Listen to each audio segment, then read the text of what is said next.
Moi, c'était Soon et je dessine vos histoires dans des bandes dessinées.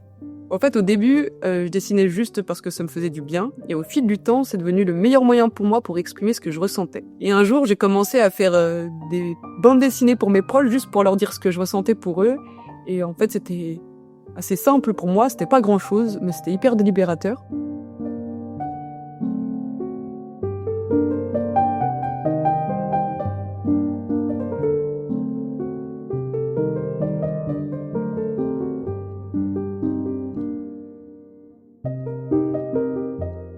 Hello Tess, j'espère que tu vas bien. Alors je reviens vers toi concernant le projet pour ma sœur.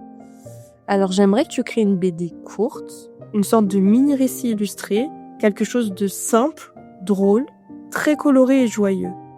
Merci beaucoup. On pense que je passe la plupart du temps à dessiner, alors qu'en réalité non. Je passe aussi beaucoup de temps à vous écouter, à essayer de comprendre ce qui vous touche vraiment dans votre histoire, à essayer de trouver le ton, le registre. Et ça, c'est ce qui me plaît vraiment.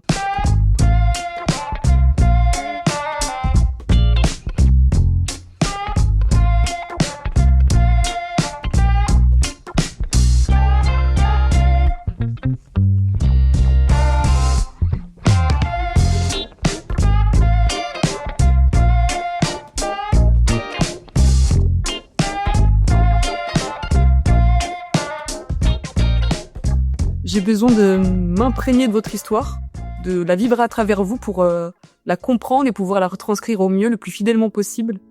Et j'y mets vraiment tout mon cœur. Ça, c'est quelque chose qui me plaît vraiment, parce que chaque nouvelle histoire, c'est un nouveau monde.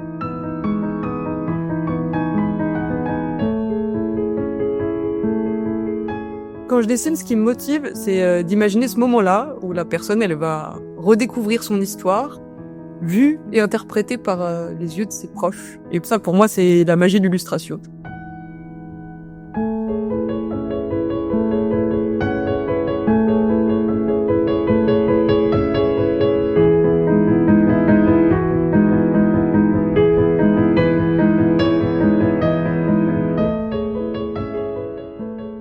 Pour moi, c'est bien plus qu'un dessin, c'est un moment, c'est un souvenir, c'est quelque chose à partager. J'aime bien imaginer que ces dessins-là, ils vont rester et qu'un jour, il y a quelqu'un qui tombera dessus et qui découvrira une partie de votre histoire.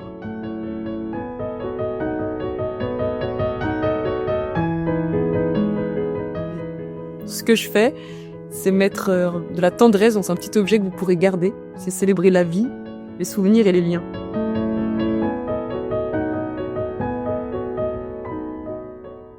Alors si vous avez une histoire, une émotion, un truc que vous n'arrivez pas à dire, venez, on dessine ensemble.